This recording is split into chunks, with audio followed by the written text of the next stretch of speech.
वो नहीं आया क्या?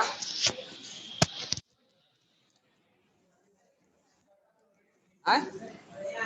क्या नाम उसका? विनय। विनय विनय विनय ना? भी आज भी नहीं आएगा। आज तो पेपर नहीं है ना। कल भी नहीं आएगा। टाइम टेबल नहीं देखता है क्या? वो बिजी है यार। बिजी है वो टाइम नहीं बता दो। चलो वॉल्यूम निकालो। कहाँ तक डिस्कस किया था?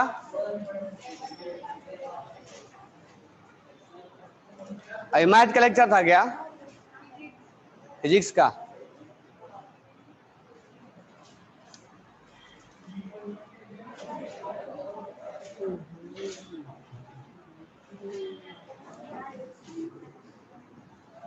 हाँ, लेवल 1 में कहाँ तक डिस्कस किया था?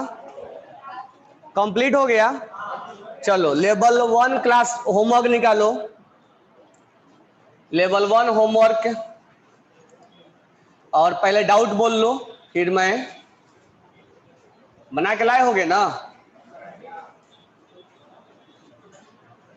ये किसका मास्क है?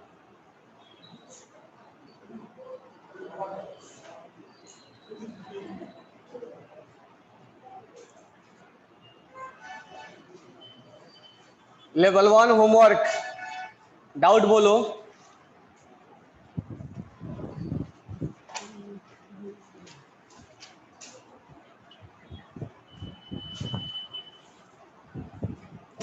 या मैं सारा क्वेश्चन डिस्कस कर दूं? है? कर दे? ला दो। चलो जो जो तुम्हें लगेगा डिफिकल्ट हो बोलना। लेवल 1 होमवर्क, पेज नंबर निकाल लो 176। 176 से ओपन द पेज नंबर 176 से लेवल 1 होमवर्क। अब क्वेश्चन नंबर 1। चलो क्वेश्चन नंबर तो ऐसे बन जाएगा, केसी निकालना है। तो इस क्वेश्चंस में क्या करना पड़ेगा? केसी निकालने के लिए केवल और केवल हमें किसका डिस्कशन करना होता है? गैस और एक्वस लिक्विड का। तो हम देख रहे हैं कि प्रोडक्ट साइड जो है वो सॉलिड है, तो 1 लिख देंगे। और reactant side concentration of O2 है, पावर में क्या चला जाएगा? 5, क्योंकि रिएक्टेंट को नीचे लिखते हैं। क्वेश्चन नंबर सेकेंड में अगर हमें केपी लिखना है, तो केपी लिखने के लिए हम केवल सॉलिड का डिस्कशन करेंगे, और केपी इक्वल टू हो जाएगा partial pressure of ammonia into partial pressure of H2S, और डिवाइड बाई कुछ भी नहीं। क्यों? क्योंकि रिएक्टेंट क्या है? सॉलिड। क्लियर हो गया? क्वेश्चन नंबर 3 क्या बोल रहा है? In the process N2 plus 3H2 form 2NH3. Concentration of nitrogen and hydrogen are 1 mole per liter and 3 mole per liter. कह रहा equilibrium concentration for the reaction is x। कह रहा इसका Kc जो है वो x है, और 2 लाइन और भी दिया है कंसंट्रेशन नाइट्रोजन का और हाइड्रोजन का, हालांकि उससे कोई हमें लेना देना है नहीं। कह रहा है कि देन इक्विलिब्रियम कंसंट्रेशन Kc निकालना, इसके लिए 2NH3 और N2 plus 3H2, इसके लिए हमें Kc डैश निकालना है। नोट कर रहा है क्या? Kc डैश निकालना है इस रिएक्शन के लिए। तो इस रिएक्शन में क्या रिलेशन है? रिएक्शन को रिवर्स कर दिया गया, तो वैल्यू भी क्या हो जाएगा? रिवर्स। बाकी 1 मोल और 3 मोल से हमें कोई लेना देना नहीं है क्या? कोई डाउट है? कोई डाउट है? कोई डाउट नहीं ना? Kc इक्वल टू क्या लिखते हैं? Kc इक्वल टू अच्छा, तो केसी मान लो इक्विलिब्रियम चला गया, अब आयनिक इक्विलिब्रियम आएगा, तो आयनिक इक्विलिब्रियम भी गोल, स्टेट ऑफ मैटर में आधा गोल, एटॉमिक स्ट्रक्चर में 75% गोल। फिर पढ़े क्या?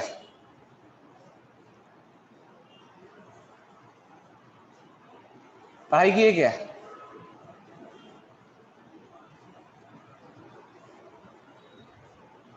हाँ, क्वेश्चन नंबर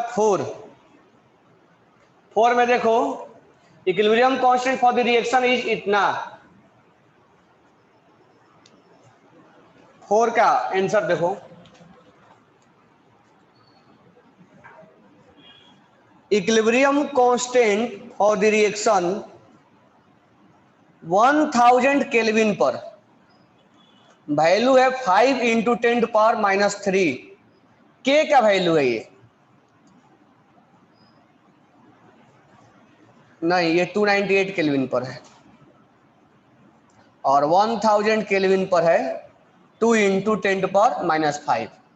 ऐसा क्वेश्चंस तुम लोग को क्लास वर्क में बताया था। टेम्परेचर बढ़ने से के का वैल्यू क्या हो गया?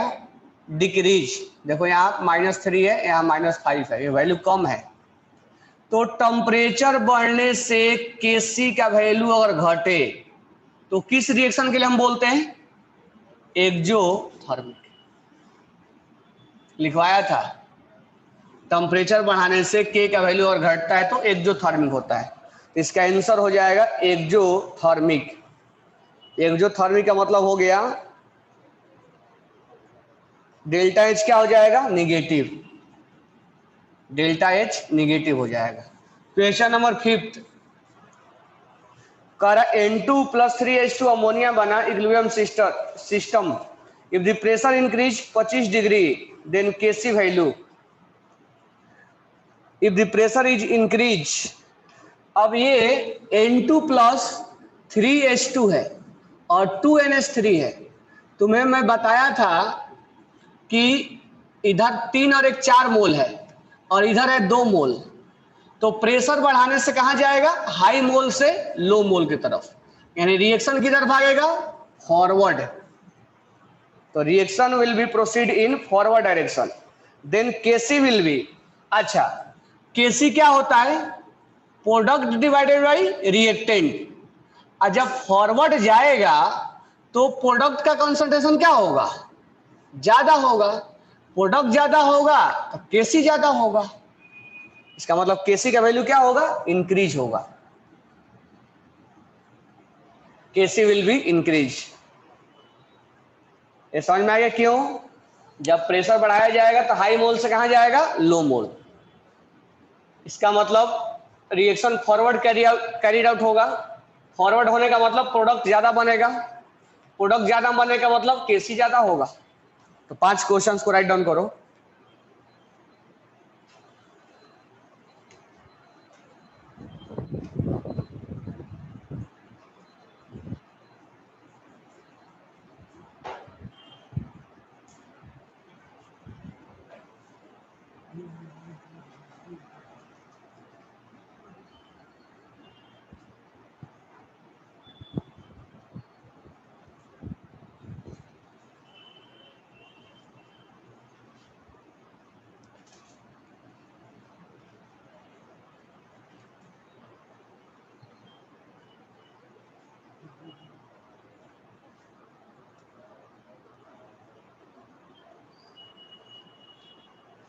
ऑनलाइन सबको आवाज आ रहा है?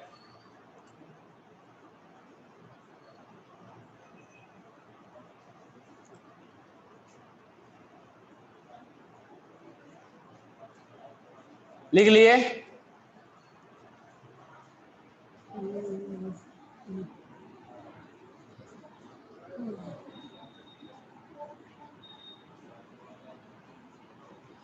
चलो क्वेश्चन नंबर 6 रीड करो।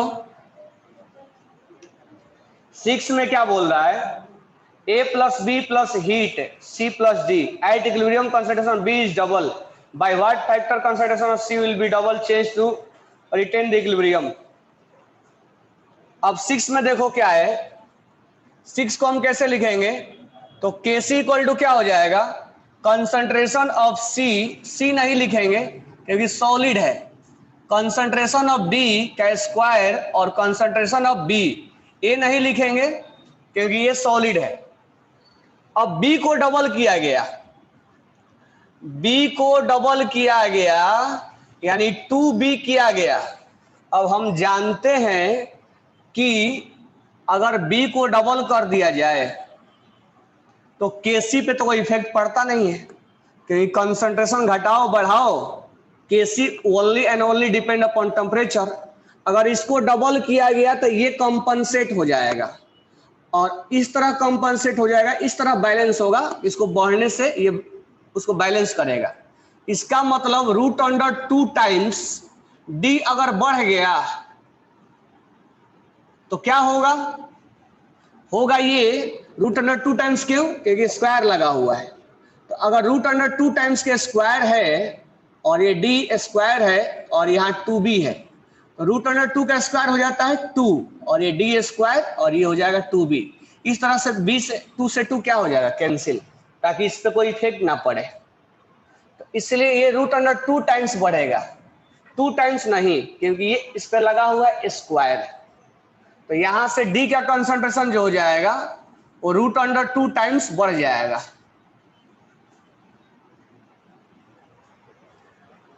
तो अगर रिएक्टेंट बढ़ा तो प्रोडक्ट भी बढ़ेगा root under 2 times.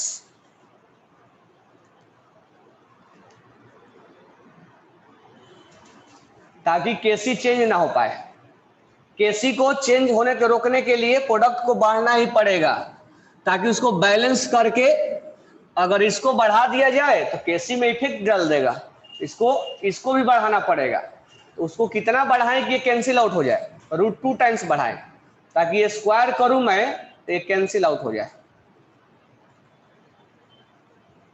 Question number 7,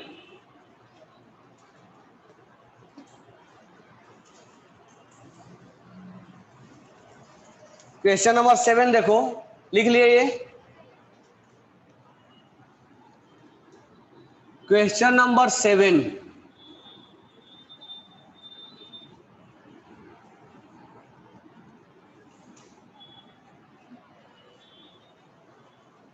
seven में दिया हुआ है A plus B 2AB, A2 plus B2 form 2AB,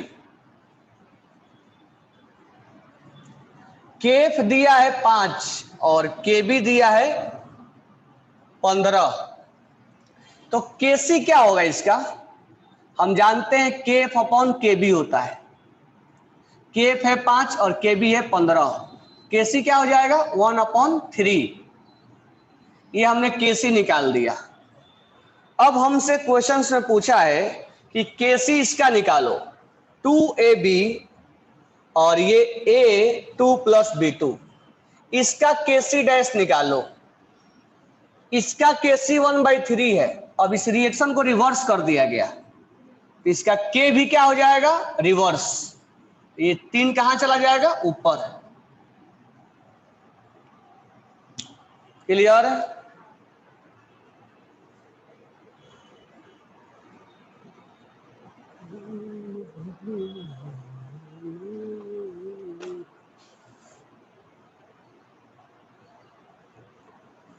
question number 8, for the equilibrium constant for the reaction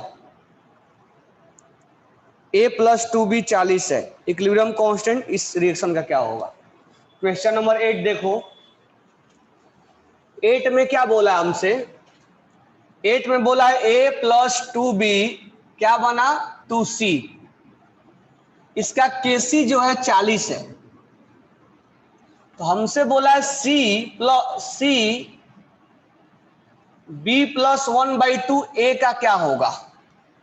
अब मुझे ये देखना है कि उस रिएक्शन में और इस रिएक्शन में क्या रिलेशन है। तो सबसे पहले तो हम ये बोल सकते हैं कि ये रिएक्शन को रिवर्स किया गया है, यानी इसको मान लो इक्वेशन 1 है ये, तो 1 को रिवर्स किया गया है क्योंकि इधर प्रोडक्ट जो C में दिख रहा है, C प्रोडक्ट साइड दिख रहा है, इधर रिएक्टेंट दिख रहा है। ये मान लो इक्वेशन नंबर 2 है। तो 2 को लाने के लिए ए को रिवर्स किया गया है। रिवर्स के साथ साथ एक चीज और है। अच्छा, रिवर्स करने से वैल्यू क्या हो जाएगा? 1/40। तो केवल रिवर्स नहीं किया है, 1/2 से मल्टीप्लाई भी किया है उसने। तो 1/2 कहां चला जाएगा? पावर में। इसका आंसर कैसे दिया है? तो 40 के पावर 1/2। रिवर्स करने के साथ साथ रिएक्शन में 1/2 से मल्टीप्लाई भी किया है। जिस नंबर से मल्टीप्लाई करेंगे वो नंबर पावर में चला जाएगा।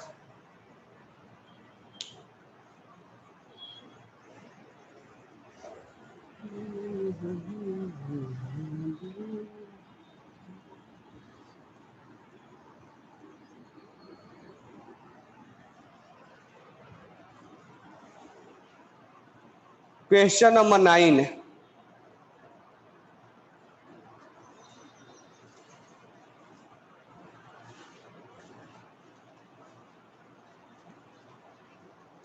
क्वेश्चन नंबर 9 रीड करो।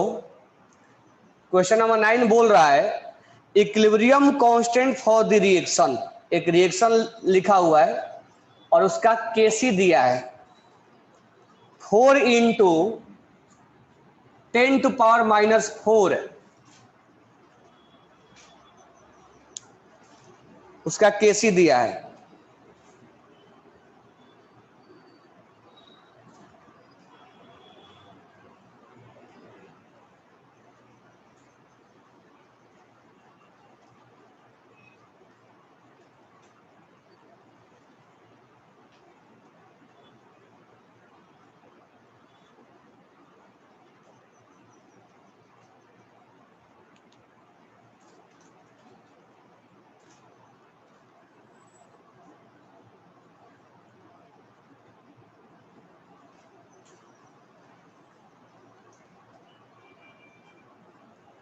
फोर इंटू 10⁻⁻4 केसी दिया है 2000 केल्विन पर। अब हमसे क्वेश्चन में बोला है कि इसमें कैटलिस्ट मिला दिया गया और कैटलिस्ट मिलाने से जो इक्विलिब्रियम अटेंड हो रहा है वो 3 टाइम फास्टर हो जा रहा है, मतलब जल्दी से अटेंड हो जा रहा है। The equilibrium constant in the presence of catalyst at 2000 kelvin. चाहे कैटलिस्ट कितना भी मिला लो, केसी का वैल्यू कैटलिस्ट पे डिपेंड नहीं करता है। इक्विलिब्रियम अटेंड करने में भले टाइम कम लगाता है, लेकिन KC will not depend upon catalyst. KC is only and only depend upon temperature. जब तक टेम्परेचर चेंज नहीं तब तक केसी चेंज नहीं। दैट मीन्स केसी का वैल्यू सेम रहेगा। नेक्स्ट क्वेश्चंस की अगर बात करें हम,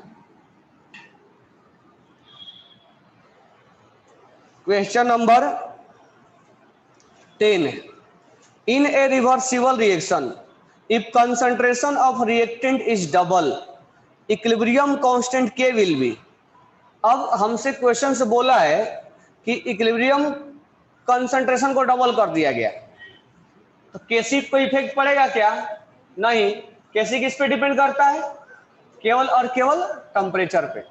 तो टेम्परेचर चेंज नहीं तो केसी चेंज नहीं, तो इसका वैल्यू के ही हो जाएगा, remain the same.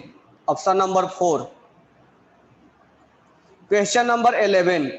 Unit for the equilibrium constant. अब इसका यूनिट निकालना है, तो ये लिखा हुआ N2 + 3H2 form 2NH3। Unit निकालने के लिए हम लिखते हैं मोल पर लीटर के पावर डेल्टा एन। अगर हम डेल्टा एन कैलकुलेट करें तो यह आ जाएगा 2 - 3 और 1 4 -2। यहां पर हम वैल्यू पुट कर देंगे मोल पर लीटर के पावर -2। ये हो जाएगा मोल का स्क्वायर और लीटर -2। क्लियर हो गया?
Next question 12th number, for the equilibrium reaction दिया हुआ है at 1000 degree Celsius equilibrium constant is very low, which is following correct? H2 is very high but N2 H2 is low, NH3 is low, N2 is low। कह रहा है कि Kc बहुत कम है, तो Kc इक्वल टू क्या लिखेंगे? Kc equal to लिखेंगे अमोनिया, कंसंट्रेशन ऑफ अमोनिया का स्क्वायर और कंसंट्रेशन ऑफ N2 और कंसंट्रेशन ऑफ H2 के पावर में क्यूब। अब ये वैल्यू कम होने का मतलब ये हुआ कि ये कम होगा या तो ये बहुत ज्यादा होगा, ये बहुत ज्यादा होगा। ये ज्यादा होगा तो ये कम होगा, ये कम होगा तो ये कम होगा। अब ऑप्शन मैच करो कौन सा दिया है, तो ऑप्शन नंबर हो जाएगा अमोनिया इज लो। ये कम होगा तो ये कम होगा, ऑब्वियस सी बात है। ये डायरेक्टली प्रोपोर्शनल है और ये इनवर्सली प्रोपोर्शनल है। क्वेश्चन नंबर 13 पढ़ो। In the following reaction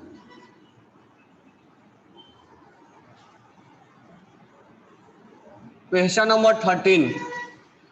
In the following reaction, will the equilibrium mixture contain an appreciable concentration both reactant and product?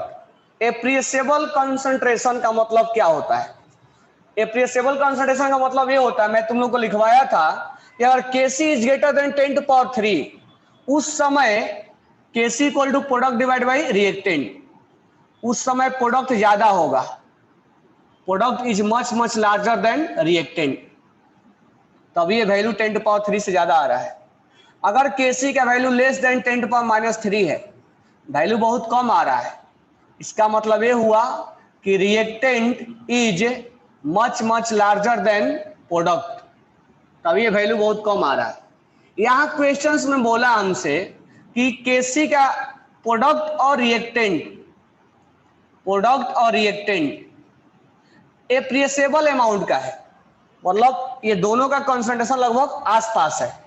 उस केस में ये वैल्यू 1 के आसपास ही लाई करेगा, 1 पॉइंट समथिंग, क्योंकि ये वैल्यू जब दोनों लगभग बराबर होंगे, मतलब कभी बराबर भी हो सकते हैं।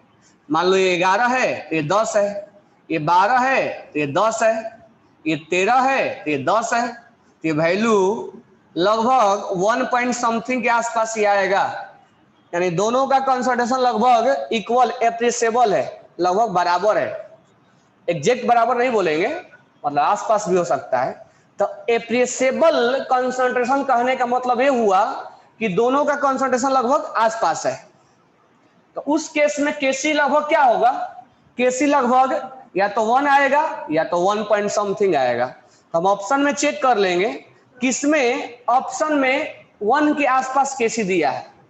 जिसमें Kc 1 के आसपास दिया है वहां रिएक्टेंट और प्रोडक्ट एप्रिसिएबल होंगे, मतलब लगभग बराबर होंगे। तो ऑप्शन नंबर तुम थर्ड देखोगे तो उसमें 1.8 दिया हुआ है, तो हमें लग रहा है कि Kc और Kc लगभग बराबर है, लगभग बराबर है, एग्जैक्ट नहीं बोलेंगे। तो एप्रिसिएबल कंसंट्रेशन है दोनों का कंसंट्रेशन आसपास है, कोई ज्यादा उनमें डिफरेंस नहीं है। तो राइट डाउन कर लेना। ये अगर 10 टू पावर 3 से ज्यादा होगा तो product is much larger than reactant. अगर 10 टू पावर -3 से कम होगा तो reactant is much larger then product. अगर Kc का वैल्यू लगभग 1, 1.2, 1.3, 1.4 या 1.5 है तो रिएक्टेंट और प्रोडक्ट एप्रिसिएबल होंगे, मतलब दोनों का कंसंट्रेशन लगभग बराबर होगा। लगभग बराबर मैं बोल रहा हूँ, यानी कि एग्जैक्ट बराबर नहीं।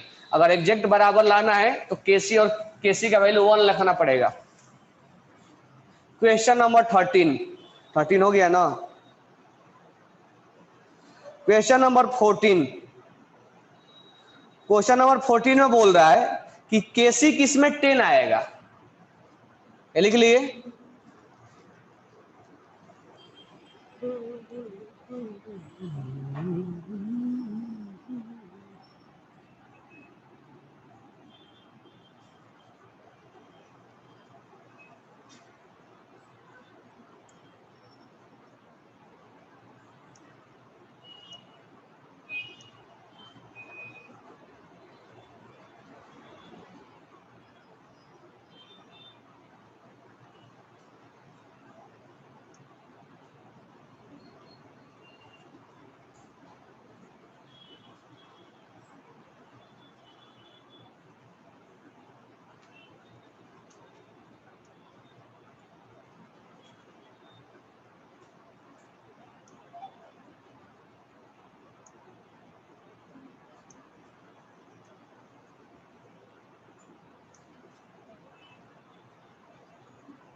क्लियर हो गया होगा।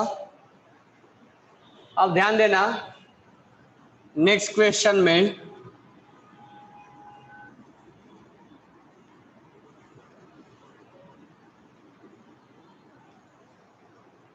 क्वेश्चन नंबर 14, केसी का वैल्यू 10 है तो केसी इक्वल टू लिखेंगे कंसंट्रेशन ऑफ सी और concentration of D upon concentration of A और कंसंट्रेशन ऑफ बी। इसका वैल्यू 10 है, क्रॉस मल्टीप्लाई कर दो, 10 A B equal to C और डी। ये ऑप्शन में रहेगा तो ये भी चलेगा, लेकिन ये ऑप्शन में शायद नहीं दिया है। तो इसका मतलब ये हुआ कि अगर हम कंसंट्रेशन ऑफ ए और कंसंट्रेशन ऑफ बी लिखेंगे तो क्या लिख सकते हैं, ये 10 कहां चला जाएगा, नीचे, ये 10 यहां नीचे चला जाएगा। और नीचे जाने का मतलब क्या हो गया, कंसंट्रेशन ऑफ ए और कंसंट्रेशन ऑफ बी क्या लिख देंगे हम, 0.1 सी और ये डी। ये आंसर ऐसा दिया हुआ है। तो मतलब इसी को थोड़ा सा ट्विस्ट करके ऐसे लिख दिया है। तो इसमें भूल नहीं जाना है कि कहां से लिख दिया, ये भी सही है और ये भी सही है, बस इसको थोड़ा सा ट्विस्टेड फॉर्म में लिख दिया वो ऑप्शन में। Clear.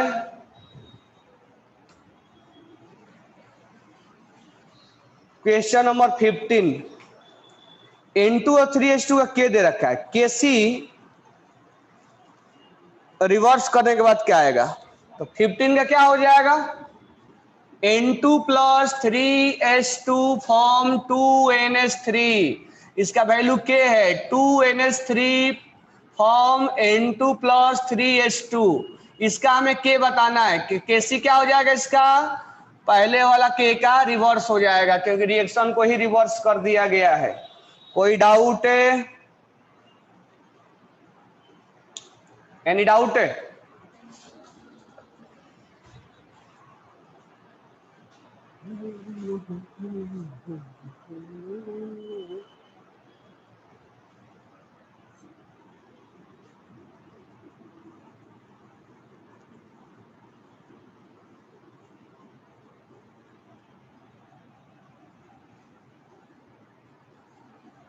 Question number 16, active mass of 64 gram HI in 2 litre.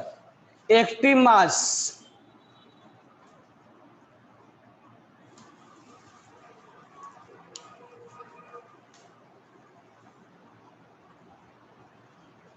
(74)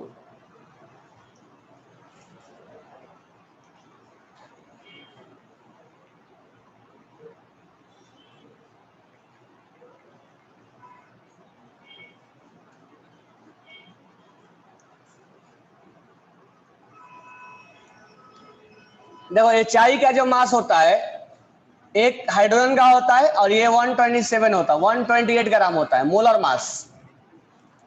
अब ये 64 ग्राम दे रखा है, मोल क्या होगा, मोल हो जाएगा गिवन मास। गिवन मास कितना है 64 और ये है 128, ये हो जाएगा 0.5 मोल आ गया। अब हमें निकालना है एक्टिव मास। तो एक्टिव मास का मतलब होता है, एक्टिव मास मतलब कंसंट्रेशन, और कंसंट्रेशन का मतलब होता है मोल अपॉन वॉल्यूम, और मोल है 0.2 और वॉल्यूम है, सॉरी मोल है 0.5 और वॉल्यूम है 2 लीटर है। इसको हम सोल्व कर देंगे, ये हो जाएगा 5 अपॉन, ये डेसिमल हटा देंगे तो 2 हो जाएगा, ये 4.25 हमारा आंसर आ गया।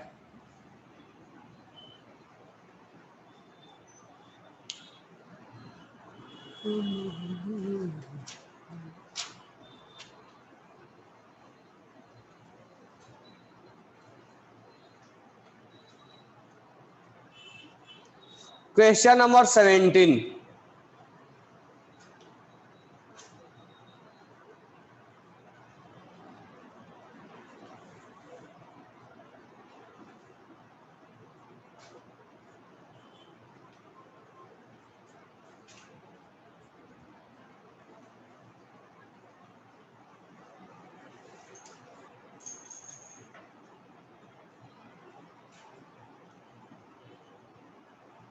क्लियर हो गया? क्वेश्चन नंबर 17,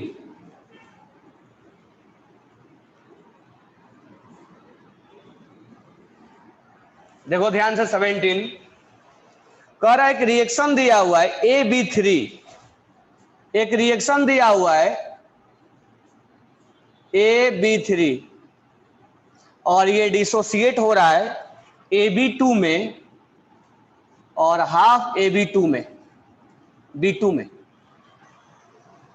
कह रहा है इनिशियल कंसंट्रेशन AB3 का 800 है, 800 नहीं 600, हाँ 800 है। ये क्या होगा? 00। कह रहा है कि total pressure at equilibrium is 900।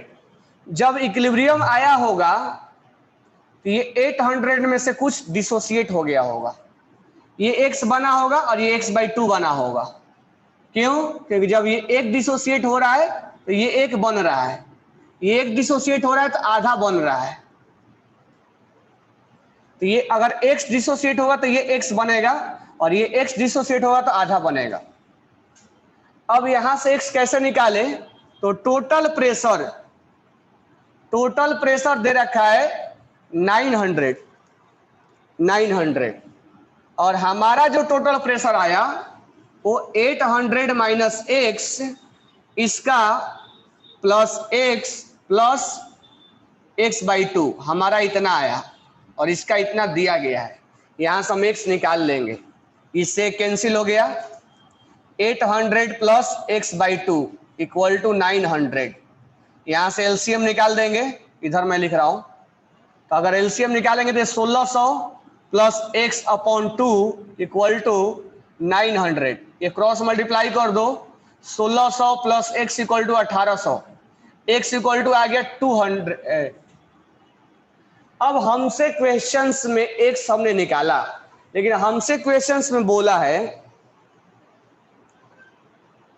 कि AB कितना परसेंट डिसोसिएट हुआ है। यानी 800 पहले था और 800 माइनस 200, ये 600 बचा हुआ है, प्रोडक्ट में नहीं गया है, ये बचा हुआ है। तो डिसोसिएट कितना परसेंट हुआ है? तो परसेंटेज ऑफ डिसोसिएटेड, तो पहले 800 था, अब 600 बचा हुआ है, प्रोडक्ट में कितना गया? टोटल कितना था?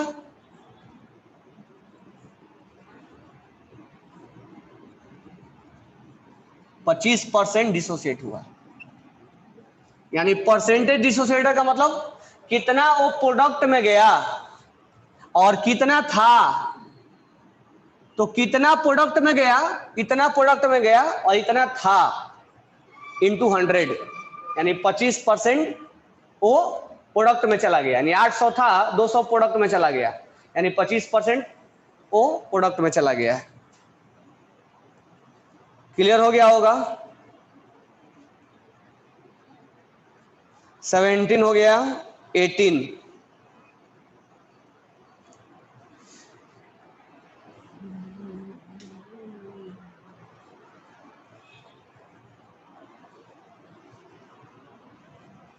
लिख लिए।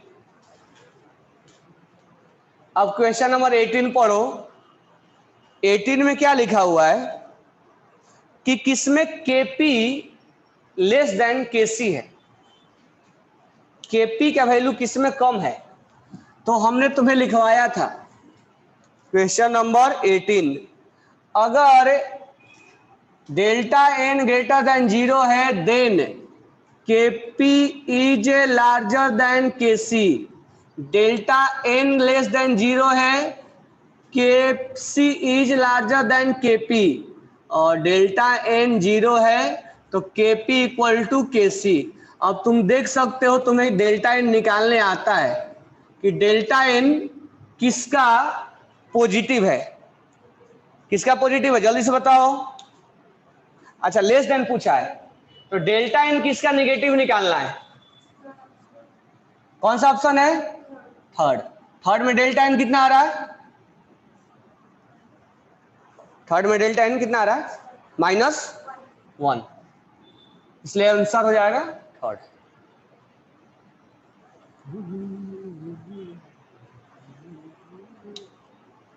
कोई डाउट?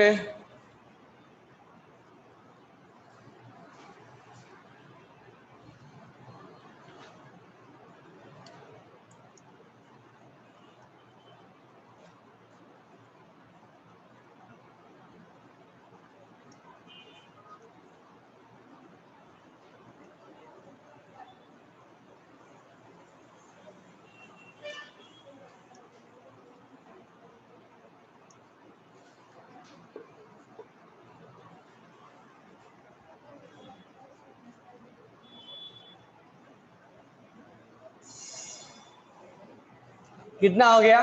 18 तक। अब ये क्लास और है तो आज इसको कंप्लीट हो जाएगा। तुम लोग घर से कितना बना के लाए थे? एक भी नहीं? एक भी नहीं बना के लाए थे? 7 तक बना के लाए थे, मतलब 2 दिन हो गया तुम 7 तक ही बना के लाए। अब 40-45 मिनट में हम 18 बता दिए, आधे घंटे भी बनाते। चलो नेक्स्ट क्लास में इसको कंप्लीट करेंगे। ओके, समझ में आ गया सबको? Okay, thanks to all.